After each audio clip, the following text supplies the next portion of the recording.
Episode 5 of Season 3 of Euphoria is here, and this was an episode that once again leaned into the hunger that certain characters had for success, the people that can get left behind on your journey, and the anchor that some people can become as well. With Cassie exploding on social media following appearing in the video with Brandon, we saw the loyalty versus success debate and the focus on trust. Could she trust Maddie? Could Maddie trust her? But also, could Alamo trust Rue? This was a key theme of this week's episode, and as we saw during the ending when Rue was buried up to her neck in dirt, she might just well have been busted. So with that, I wanted to break down the episode, discuss the ending, and share what I thought of it. Here is Euphoria Season 3 Episode 5 Ending Explained. Just to let you know, this video will contain spoilers. Cassie. This episode felt very Cassie-centric, and we saw that she was quite willing to subject herself to anything in order to gain money and also the fame and attention that she's always desired. Maddie was essentially managing her and working her to the bone, but Cassie didn't care because, like Lexi said, she was the most narcissistic and selfish person that she'd ever met. So, as long as her bank balance was increasing and her follower count was growing, she was willing to do anything. Even though Cassie was ashamed of Nate because he went broke and wasn't the breadwinner, she still loved him and actually felt sorry for him. We saw this with the fact that she wired over $75,000 to him to stop him from losing the house. However, I feel like the bigger and more famous she gets, the less she's going to end up doing that. Brandon saw the potential in Cassie and actually wanted her to move in with him and become a part of the largest creator house that there was in LA. With Cassie finding out that Maddie's life was essentially a lie and that she was an assistant living in a basement apartment, she had that same sense of embarrassment like she had with being married to Nate. So she was prepared to leave Maddie. However, Maddie managed to speak her way out of it by lying about getting Cassie an audition on LA Nights, which Maddie saw as a large opportunity. So she ultimately ended up staying with Maddie. This was where Cassie ended up signing a contract too, so she couldn't just slip out of Maddie's reach. What I thought was interesting about this with both Nate, Maddie and Brandon was that Cassie was the pawn that everybody was playing against each other in order to get their own success. Brandon only wanted Cassie in there because he knew that he'd essentially make a ton of money off of being associated with her, just like what Maddie was doing, and also Nate in getting Cassie to pay the bills. I did find it interesting that Cassie called Maddie her best friend after all of this time, and after everything that they'd even been through. Even Maddie was confused when she said it, and I think Maddie is most likely going to have some clauses in that contract which are going to benefit her and hang Cassie out to dry a little bit. It again just ties into the naivety of Cassie. Cassie is going for Hollywood and the big bucks. She's popular at the moment, but when Maddie begins to represent other people and she feels she might not be getting as much attention, I think Cassie's bubble is going to burst and she'll begin to act like the selfish individual that we know she is. We know that Cassie cares more about money and fame than she does her own relationships, as we saw when she was prepared to leave Maddie for a different opportunity, when she also left Nate, and with Lexi also falling out with her because of Cassie and the interview. It feels like the hunger to be the biggest creator is going to cost her every kind of relationship that she has. When people get bored of the content that she's doing, she might end up going to lengths that she previously never imagined, which is where Cassie's story can end up taking a dark turn. She's content right now, but she doesn't know that her best friend has just essentially made a deal with the devil, Alamo, so I think there's going to be some jealousy there. Ruined Alamo. Following the robbery at the club during the ending of the previous episode, Alamo was feeling small, something which was symbolically shown to us when he was given smaller trousers. He was saying how he's 6'3" and the trousers that he was wearing was made for a man that was 5'9". If somebody was picking up a pair of trousers that were for somebody smaller than him and were handing them over, then it made him feel like those around him were essentially viewing him as small, which is something that he didn't want to be viewed as. With Rue searching for God and hoping that she'd find God on this quest, when she walked into Alamo's home to deliver the package for Lori all of those weeks ago, she instead ended up making a deal with the devil, something that she now can't back away from. The DEA were about to cut ties with Rue because they didn't feel like she had anything more to offer, and that would have essentially landed her with a minimum 20 stretch. But after getting on the phone to FaZe Boy and getting him to incriminate himself, they were willing to continue working with her. There was a scene with Bishop where Rue was watching him bring out a power tool and he was going to use it on the security guard that was on the door when Lori's crew broke in that night, and Bishop said how Rue gave him the heebie-jeebies and that things had started going wrong the moment that she turned up. So this showed that they were finally getting suspicious of her. We also saw Rue looking at the power tools and knowing full well that it could have been her that the tools were going to be used on, just like how Kid was held by Alamo and threatened with an ice pick. She was seeing the dangerous situations that she was openly putting herself into and how at any moment the people that she was seeing Alamo turn on could essentially become her. As well as that, we also saw Magic blaming Rue and saying that she shouldn't be trusted. This is because with Alamo learning that Rue didn't call out that it was Lori's crew that did the robbery based on their voices when she knew them so well and only called them out when she saw face lips on the video. He instead felt like she could have been involved in some way. Hence why Bishop and Alamo's other men got Rue to essentially dig herself her own grave and leave her head just above the dirt. Alamo began running towards her on horseback and it was insinuated that he was going to hit her and that there was nothing that she could do about it.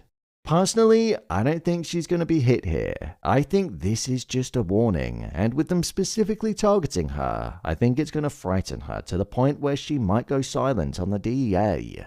Rue is floating in the middle of the ocean on a lifeboat, but the longer that she floats around these spikes, which are Alamo, Lori, and the DEA, the bigger the chance of the boat bursting is. So I have a feeling it's all going to go wrong for her soon. What started as Rue wanting to look for God and hoping to get out of the industry that she was in before has led her to the devil, and she's in a far more deadly and dangerous industry that she was before. Maddie and Alamo's similarities came to light in this episode, and we also saw that the industries that they operated in, whilst not technically the same, they were adjacent. And Maddie's hunger for success and the ability to make money off of other people was what led Alamo to take an interest in her. We saw the reality of Maddie's life as an assistant, and there were elements of it that were bleak, having to clean up dog bath on the floor when she knew that she was on the cusp of making a ton of money off of the original girl that she managed to make it big. The thing with Maddie though was that she was willing to work and put in the hours in order to make the money that she wanted, hence why she was breaking her back on dealing with Cassie. When Cassie was willing to walk away, we saw her bargaining chip be something that she didn't even have yet, which was the audition for LA Knights, and once she got that contract signed, she knew that Cassie wasn't going anywhere. I do feel like Maddie doesn't view Cassie as the best friend like how Cassie views her, and with the other clients that she's going to be taking on, I feel like that relationship is just going to continue to change. When Maddie met Alamo, I did originally fear for Maddie's safety, but as the conversation went on, we saw that Alamo's mind was impressed when he saw that the idea of $1 million a month on his girls and a 15% cut was a possibility. So he ultimately brought Maddie to the club and recruited Magic and Kitty, girls that were quite literally willing to do anything, rather than the good girls that Maddie was turning bad. So I wonder if actually they're going to make more money for her than what Cassie is. It's interesting that Magic was also selected, as it means her life is most likely about to change dramatically with the money that she's going to be earning. I think the main takeaway from this is that Maddie is going to end up having some level of success, and Cassie might end up becoming slightly jealous of it because Maddie isn't going to be there for her like she was before. This is why I think Cassie is going to be driven to get closer to Brandon, to listen to Nate more, and it could come at the cost of the career that she's been building for herself and her own safety. Nate's involvement in this episode was very, very small, but what we did see was that with his desire to simply stay alive, he no longer cared what Cassie did as long as he got some of the money out of it. He was even encouraging her to get close to Brandon because of his follower count and that they should have intimate videos with one another. Hence why Maddie said to Cassie that she needed to divorce him, otherwise he'd be entitled to 50% of all of the earnings that she made. Cassie was wiring him $30,000 each time to get him out of the trouble, but still, Naz's henchman was creeping up on him and taking more and more phalanges. The episode being titled This Little Piggy was a nice nod to Nate losing the toe that he had sewed back on and also losing a finger this time. It's quite dark, isn't it? Losing a finger and a toe one by one until the money gets paid back. Nate is in a hole just like what Rue is, but he is getting hit with a stick. I think he's just going to keep turning to Cassie to wire him money, and the hold that he somehow still has on her will contribute to her downfall. Unless she does eventually cut ties and will see Nate's demise instead. Right now, he quite literally has nothing going for him. He's got no income, is surrounded by takeout boxes, wasn't dressed, and was dancing around his living room whilst drinking in daylight. It's an odd time to be Nate, and he's taken the biggest hit out of everybody. My review of the episode. I thought this was an okay episode of the show. I originally found the Alamo and Rue story to be a bit ridiculous, but as the episodes have gone on, and more specifically in this episode, I quite liked how the tension was increasing and it actually felt like it was going somewhere. Alamo is such a funny but scary character, and seeing Rue finally being looked at under a suspicious light by him was a moment that I feel like was needed. I found Jules' story to be one that was relatively small in this episode, but quite important. She's bored in life. She gave up her passion of painting and creating art to just live in this man's apartment, have everything paid for, but have no real purpose, and we're finally starting to see it impact her. We saw it when she was speaking with Rue and asking if she wanted to kiss her, and we also saw it when her landlord said, "I like you, but I love my family more." This was following him finding a pair of what he believed to be men's shorts there. This showed that Jules was just a side piece that wasn't able to receive actual love. So with that being said to her and also the lack of purpose that she was feeling, I wonder if her story is going to begin to change slightly as she looks to get some kind of fulfillment. Now, Cassie is a very two-dimensional character, but I think that's kind of the point of her. Out of Cassie's story, the character that I feel the most bad for is her sister Lexi. She's out there trying to make something of herself, but other people's actions are things that she's being associated with. We saw it with Jules ruining the art and Cassie auditioning with Shakespeare for LA Nights. What it shows is that going down the traditional pathway in that field isn't always necessarily the most rewarding. In terms of the visuals, I feel like the show always looks good, whether it be the color palette or the slightly grainy shots which make it look like it's been shot on film. It adds to the grittiness of the story and the dark edge that it has to it. Honestly, every week it feels like there's always gonna be a scene with Cassie that's slightly uncomfortable. I don't know whether the show really needs to go to the lengths that it does with Cassie, because I feel like we're 5 episodes in now and we get the point. But it's been like that all season, and I imagine it's going to continue as the episodes go on. This episode left us on a true cliffhanger, and I'm looking forward to seeing what's going to happen to Rue and also Maddie when the show returns next week.